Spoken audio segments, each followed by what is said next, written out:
अस्सलाम वालेकुम। मैं एडवोकेट बुरहान ख़ान हूँ और आप मेरा यूट्यूब चैनल देख रहे हैं। उम्मीद करता हूँ तमाम दोस्त खैर वाफियत से होंगे। तो नाज़रीन, आज का जो हमारा टॉपिक है वो है justice of piece, ex officio justice of piece. इसकी क्या पावर्स हैं, किस को जस्टिस ऑफ पीस अपॉइंट किया जाता है, सेंचुरीज़ अगो इसके बारे क्या इसका कॉन्सेप्ट था, कैसे ये इसको अपॉइंट किया जाता था, आया कि जो इसकी पावर्स हैं वो एग्जेक्टिव नेचर हैं या जुडिशल नेचर की इनकी पावर्स हैं। तो हम ये देखेंगे कि ये जो ऑर्डर पास कर justice of piece order pass करता है ये जुडिशल ऑर्डर है या एग्जेक्टिव ऑर्डर है। तो इसको ब्रीफली डिस्कस किया गया है एक केस में, खिज़र हयात वर्सेस आईजीपी। तो PLD 2005 पेज 470 में जस्टिस आसफ़ सईद ख़ान खोसा साहब ने इसको ब्रीफली डिस्कस किया है। तो इसमें क्वेश्चन ऑफ लॉ चैलेंज हुआ था। बेसिकली ये एक कंसोलिडेटेड जजमेंट है जिसमें क्वेश्चन ऑफ लॉ को चैलेंज किया गया था। इसमें इन्वेस्टिगेशन स्टार्ट हुई, फिर इन्वेस्टिगेशन तब्दीली के लिए जस्टिस ऑफ पीस के पास उन्होंने रेट दायर की। तो जस्टिस ऑफ पीस ने डायरेक्शन दी, ये केस फिर लाहौर में DPO को मार किया गया। तो जो एग्रीव्ड पार्टी थी उसने क्वेश्चन ऑफ लॉ को चैलेंज किया जस्टिस आसफ़ सईद ख़ान खोसा साहब की कोर्ट में, और जस्टिस आसफ़ सईद ख़ान खोसा साहब ने इसको ब्रीफली डिस्कस किया है और इसमें एक प्रिंसिपल सेटल किया है कि जो जस्टिस ऑफ पीस के जो अख्तियारात हैं वो जुडिशल नेचर के नहीं हैं। जस्टिस ऑफ पीस के जो अख्तियार हैं वो एडमिनिस्ट्रेटिव नेचर के अख्तियारात हैं। तो इसका हम सेंचुरीज अगो हम अगर इसका ये देखें तो ब्रिटिश जो कॉलोनीज़ थी, जैसे इंडो पाक भी एक ब्रिटिश की कॉलोनी थी, इसमें सोसाइटी में अमन कायम करने के लिए उन्होंने जस्टिस ऑफ पीस को जो है ये पावर्स दी थी, एडमिनिस्ट्रेटिव पावर्स थी। तो पाकिस्तान में ये पावर्स जो है वो सेशन जजेस को दी हुई हैं। सेशन जजेस ने फर्दर जो है वो पावर्स डेलीगेट की हुई हैं एडिशनल सेशन जजेस को। एडिशनल सेशन जजेस as a justice of peace यहाँ पे वर्क कर रहे हैं।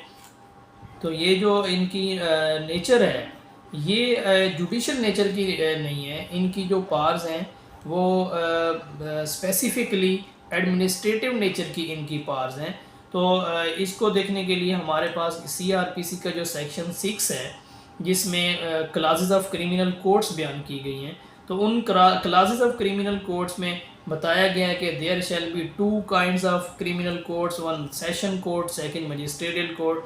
फर्दर उनको डिवाइड किया गया जो मजिस्ट्रेटियल कोर्ट हैं, court of magistrate first class, magistrate second class और मजिस्ट्रेट थर्ड क्लास। इसमें जो बयान किया गया है वो ये है कि भी जो इसके पास जो अख्तियारात हैं वो जुडिशल नेचर के नहीं हैं। इस अगर इसमें होते, अगर इसको जुडिशल नेचर की पावर्स होती तो इनको सेक्शन 28 और 29 CRPC में भी इसको डिस्कस किया होता। हालांकि इस तरह से कोई नहीं है। जो इसके पास जो अख्तियारात हैं वो स्पेसिफिकली वो जो इसके अख्तियारात हैं वो एग्जेक्टिव इन नेचर के हैं। तो इसके हम ये देखेंगे कि इस जो जस्टिस ऑफ पीस जो है वो कौन कौन सी जो डायरेक्शन है वो किस अथॉरिटी को जो है वो ये डायरेक्शन दे सकता है कि कौन कौन सी उसके पास ये पावर्स हैं कि उसको डायरेक्शन जो है ना वो अथॉरिटीज़ को दे सकता है।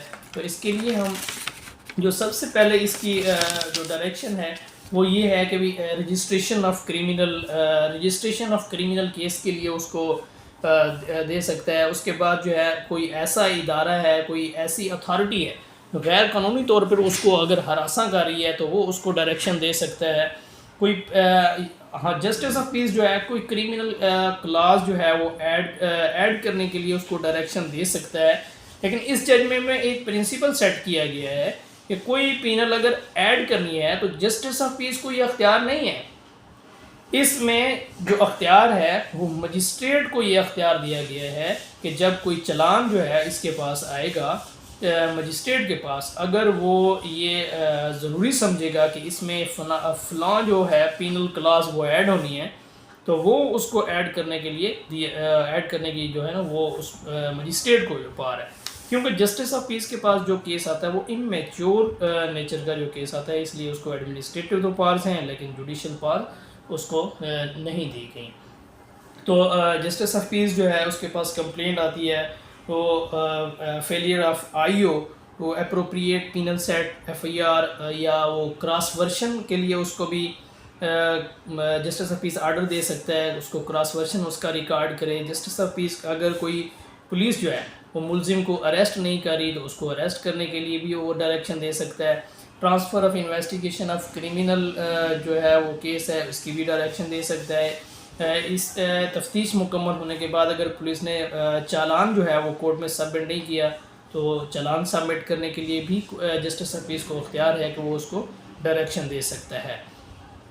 अच्छा, अगर पुलिस जो है वो जस्टिस ऑफ पीस का ये अख्तियार मानने से ये इनकार कर देती है या वो उसका वो अख्तियार नहीं मानती, तो ये चूँकि एडमिनिस्ट्रेटिव पावर है इसलिए सेम अदालत में इसको चैलेंज नहीं किया जा सकता। जैसे कंटेम्प्ट की या उस तरह की इसको चैलेंज नहीं किया जा सकता। उसके पास उसके लिए जो इसके रेमेडी है आर्टिकल 41M है पुलिस आर्डर के तहत, उसमें जो ऑफिसर है उसको ये आर्टिकल 41M उसको बाउंड करता है कि जो भी कोर्ट आर्डर देगी आप कोर्ट का जो आर्डर फॉलो करने का आपका कोर्ट का आर्डर फॉलो करने के आप पाबंद है, उसको ओबे करने के पाबंद है।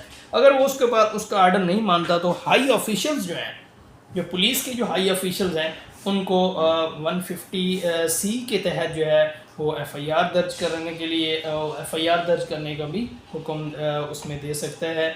तो जस्टिस ऑफ पीस क्योंकि पुलिस का काम है एविडेंस को कलेक्ट करना और जस्टिस का काम है, जस्टिस ऑफ पीस जो है उसको एडमिनिस्ट्रेटिव इन नेचर की जितनी भी उसके पास डायरेक्शन है वो डायरेक्शन उसको दे सकता है। इसी तरह उसकी जो ड्यूटीज़ हैं वो अगर कोई टेरिटोरियल जुरिस्डिक्शन में उसकी लोकल लिमिट्स में अगर कोई कॉग्निजेबल ऑफेंस कमिट होता है या उसके बारे में कोई कंप्लेंट रिसीव होती है तो इसको SHO को और इलाका मजिस्ट्रेट को जो है वो इसके बारे में इन्वेस्टिगेट और करने की डायरेक्शन भी उसको दे सकता है। तो ये आज हमारे पास थी जस्टिस ऑफ पीस के इख्तियारात हमने देखे। खिज़र हयात केस हमने देखा। खिज़र हयात केस इंतहाई अहमियत का हामिल है। जस्टिस ऑफ पीस की पावर को समझने के लिए ये हमारे पास एक की पॉइंट है। इस केस को जो स्पेशली यंगस्टर है वो ज़रूर इस केस को स्टडी करें। इसमें पॉइंट्स बनाए गए हैं, सीधा पॉइंट इसमें निकाले गए हैं, तो हमारे लिए ये बहुत ही हेल्पफुल साबित होगा अगर हम 22A और 22B को समझना चाहते हैं। तो मेरी तमाम दोस्तों से स्पेशली यंगस्टर मेरे जो दोस्त हैं उनके लिए स्पेशली मैं ये रिकमेंड करूँगा कि आज वो इस मेरे लेक्चर के बाद इसको जो है PLD 2005 खिज़र हयात वर्सेस IGP को इसका ज़रूर मुताला करें। Thank you. अस्सलाम आपका भाई।